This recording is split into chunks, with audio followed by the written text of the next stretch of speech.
Hello friends. तो आज हम लोग एनसीईआरटी हिंदी कक्षा 7वीं का जो है वो वसंत पुस्तक का पहला अध्याय जो है आज हम लोग कविता पढ़ने जा रहे हैं।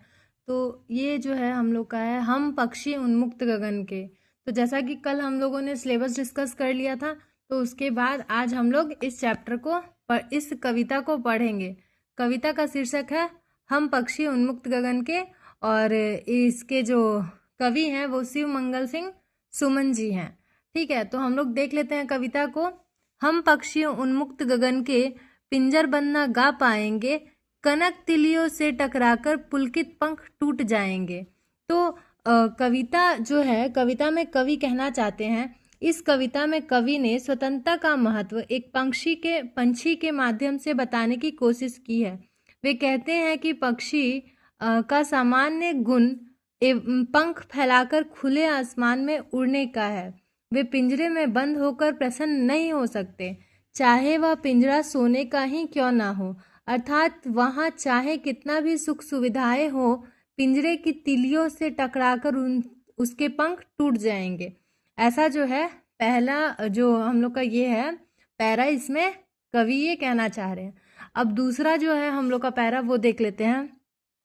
हम बहता जल पीने वाले मर जाएंगे भूखे प्यासे, कहीं भली है कटुक निबोरी कनक कटोरी की मैदा से। अब दूसरे जो पैरा है उसमें हम लोग का कवि जो है वो कहना चाहते हैं, पंक्षी के माध्यम से कवि कहते हैं कि हम तो नदी का बहता जल पीने वाले हैं। पिंजरे में आसानी से उपलब्ध दाना पानी से ज़्यादा नीम की कड़वी निबोरिया मतलब नीम के फल पसंद है।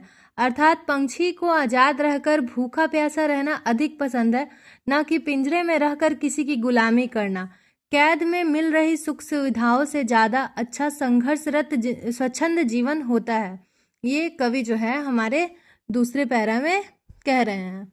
उसके बाद जो है हम लोग का तीसरा पैरा है, स्वर्ण श्रृंखला के बंधन में अपनी गति उड़ान सब भूले, बस सपनों में देख रहे हैं तरु की फुनगी पर के झूले।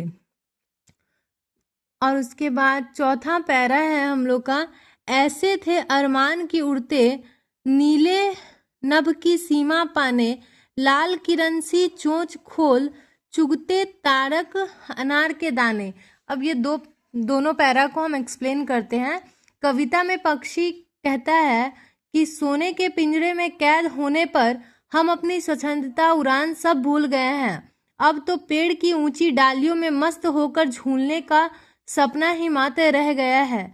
हमारी चाह थी कि हम उड़ते हुए इस आसमान की सीमा नाप लेंगे और आसमान में बिखरे अनार के दाने रूपी तारों सूरज के समान अपनी चोंच से चूम लेंगे, अर्थात उन तक पहुंच जाएंगे। परंतु अब तो पिंजरे में कैद होकर यह तो मात्र कल्पना ही है।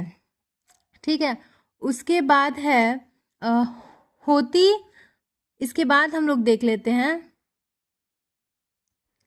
होती सीमाहीन क्षितिज से इन पंखों की होड़ा होड़ी, या तो क्षितिज मिलन बन जाता या तंती सांसों की डोरी।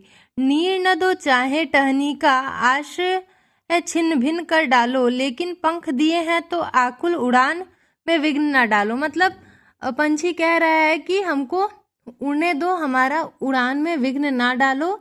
ये जो है माने ये पूरा जो है ये कविता में जो कवि है वो स्वतंत्रता का बात करते हैं और पंक्षी के माध्यम से स्वतंत्रता का बात करते हैं। इस कविता में शिव मंगल सिंह सुमन जी जो है पक्षियों के माध्यम से यह संदेश देते हैं कि परतंत्रता गुलामी में सोने चांदी की सुख सुविधाएं जो है वो भी व्यर्थ है, जबकि स्वतंत्रता में कड़वे फल और बहता पानी भी अमृत समान होता है। यही है इस कविता का सारांश। धन्यवाद।